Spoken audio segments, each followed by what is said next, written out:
चलिए दोस्तों, आ जाते हैं दूसरा सवाल को लेके। बाइनोमियल थ्योरम क्लास 11 का पोर्शन था, जहां हम लोग शुरू किए थे बाइनोमियल थ्योरम के लेके। एक वीडियो ऑलरेडी आप लोगों के पास दिया हुआ है, जो प्लस के टर्म के ऊपर था एक्सपेंशन का। आज हम लोग देखेंगे अगर माइनस रहा तब उसका एक्सपेंशन क्या करेंगे। तो क्या सॉल्व है ना, x minus one by x whole to the power of 6, इसको एक्सपेंड करना है। बाइनोमियल थ्योरम का एक मेजर फॉर्मूला होता है, जो ऑलरेडी हमने आप लोगों को लास्ट वीडियो में दिया था। क्या था ना, अगर रहा a माइनस बी या a plus b whole to the power of n, इसके लिए हम लोग क्या करेंगे, summation r equals to 0 up to n n c r a to the power n minus r b to the power of r। यही वाला फॉर्मूले को काम में लगा के हम लोग बाइनोमियल थ्योरम का एक्सपेंशन सॉल्व निकालेंगे। तो देख लेते हैं इसके लिए हम लोग क्या कर रहे हैं ना, x minus one by x whole to the power of 6। अब इसका सोल्यूशन क्या आ रहा है ना, 6c0 x to the power of 6 n minus r कर रहे हैं। तो क्या होगा, 6 माइनस 0, 6 माइनस 0 का रिजल्ट क्या होता है 6। तो x to the power of 6 और 1 by x whole to the power of 0, क्योंकि r बिठाना था, r शुरू होगा हमेशा 0 से। तो एक चीज यहाँ पे आप लोग ट्रिक्स का देखिएगा, ये जो a वाला टर्म है, फर्स्ट टर्म a वाला टर्म, ये इसका पावर ग्रेजुअली एक एक करके घटता हुआ जाएगा। पावर में जो है वहां से शुरुआत करेंगे, जीरो तक जाएंगे। तो 6 है, 6 के बाद आएगा 5 4 3 2 1 0। फिर क्या है ना, 1 by x to the power of r का वैल्यू बिठाना था, मतलब ये बी के पार्ट में हम लोग को आर का वैल्यू देना था।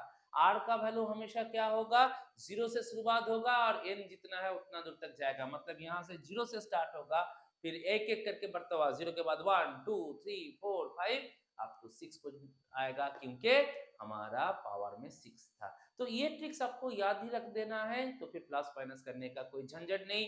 यहाँ पे शुरुआत करेंगे, एक एक घटाते हुए चलेंगे, वहां पे शुरुआत करेंगे जीरो से, एक एक इंक्रीज करते हुए चलेंगे। तो यहाँ पे एक्सप्रेशन में आ रहा है 6c0 x to the power of 6 1 by x whole to the power of 0।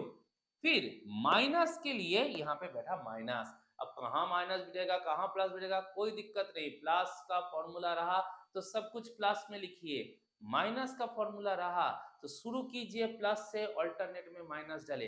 पहला वाला प्लस, दूसरा वाला माइनस, तीसरा वाला प्लस, चौथा वाला माइनस, पांचवा प्लस, छठा माइनस, सातवां प्लस। तो ऐसे करके हर बार क्या करना है, प्लस माइनस अल्टरनेट में बिठाते हुए चलना है। हमेशा चीज याद रखिए, पावर में जो रहेगा टर्म हमेशा उससे एक ज्यादा रहेगा। पावर में 6 है तो आपका 7 टर्म होगा, पावर में 10 रहा तो 11 टर्म होगा, पावर में 2 रहा तो 3 टर्म होगा। तो इस हिसाब से आपको अरेंजमेंट कर लेना है। यहाँ पे क्या हो रहा है ना, 6c0 x to the power of 6 1 by x whole to the power of 0 minus 6c1 x to the power of 5 into 1 by x whole to the power of 1 plus 6c2 x to the power of 4 1 by x to the power of 2 minus 6c3 x to the power of 3 1 by x whole to the power of 3 plus 6c4 x to the power of 2 1 by x whole to the power of 4 minus 6c5 x to the power of 1 1 by x to the power of 5 plus 6c6 x to the power of 0 1 by x whole to the power of 6। ये हो गया हमारा total expansion में expression. अब इसको हम लोग solution करेंगे। यहाँ पे कौन सा चीज का पहला इस्तेमाल होगा ना, एनसीआर कॉम्बिनेशन का फॉर्मूला क्या था ना, n factorial by r factorial n minus r factorial. तब इस फॉर्मूले को हम लोग यहाँ पे एक्सप्रेस करेंगे। तो क्या है ना, 6c0 मतलब क्या होगा, 6 factorial by 0 factorial 6 minus 0 factorial. यहाँ पे रहेगा x to the power of 6 और किसी के पावर में 0 रहा तो हो जाता है 1, तो इंटू में 1 रह गया। माइनस 6c1 के लिए लिखेंगे 6 factorial by 1 factorial 6 minus 1 factorial. यहाँ पे हो जाएगा x to the power of 5 into 1 by x plus 6 factorial by 2 factorial 6 minus 2 factorial into x to the power of 4 1 by x square minus 6 factorial by 3 factorial into 6 minus 3 factorial into x cube into 1 by x cube plus 6 factorial by 4 factorial 6 minus 4 factorial into x square into 1 by x to the power of 4 minus 6 factorial by 5 factorial into 6 minus 5 factorial into x into 1 by x to the power of 5 plus 6 factorial by 6 factorial into 6 minus 6 factorial into 1 into 1 by x to the power of 6। ऐसे करके combination का formula लगा के हम लोग expression को display करेंगे। फिर क्या करना है, फिर इस फैक्टोरियल फॉर्म का सॉल्यूशन करना है।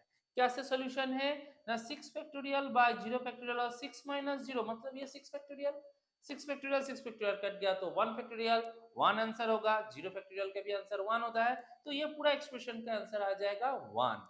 और यहाँ पे x to the power of 6 के साथ इंटू 1 था, तो फाइनल आंसर आ गया x to the power of 6। यहाँ पे 6 factorial by 1 factorial 5 factorial, 6 minus 1 5 factorial, इसका कैलकुलेशन रिजल्ट आता है 6। और यहाँ पे x और x to the power of 5 cancel होकर रह जाता है x to the power of 4, तो हो जाएगा minus 6x to the power of 4 plus यहाँ पे हो जाएगा 6 factorial by 2 factorial into 6 minus 2 4 factorial, इसका सोल्यूशन रिजल्ट आता है 15। क्या रिजल्ट होगा उसके साथ ना, x to the power of 4 और x स्क्वायर कैंसिल होकर रहेगा x स्क्वायर, तो हो जाएगा plus 15x square minus 6 factorial by 3 factorial और 6 माइनस 3 अगेन 3 फैक्टोरियल, तो इसका कैलकुलेशन रिजल्ट आता है 20।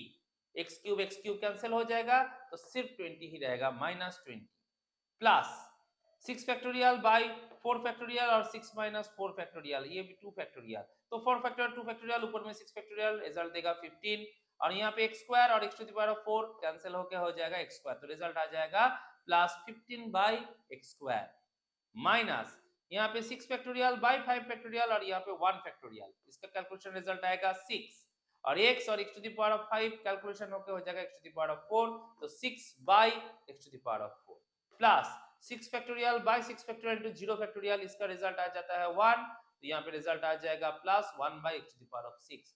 तो हमारा फाइनल आंसर हो जाएगा x to the power of 6 minus 6x to the power of 4 plus 15x square minus 20 plus 15 by x square minus 6 by x to the power of 4 plus 1 by x to the power of 6। ऐसे हम लोग binomial theorem का expansion लिख सकते हैं।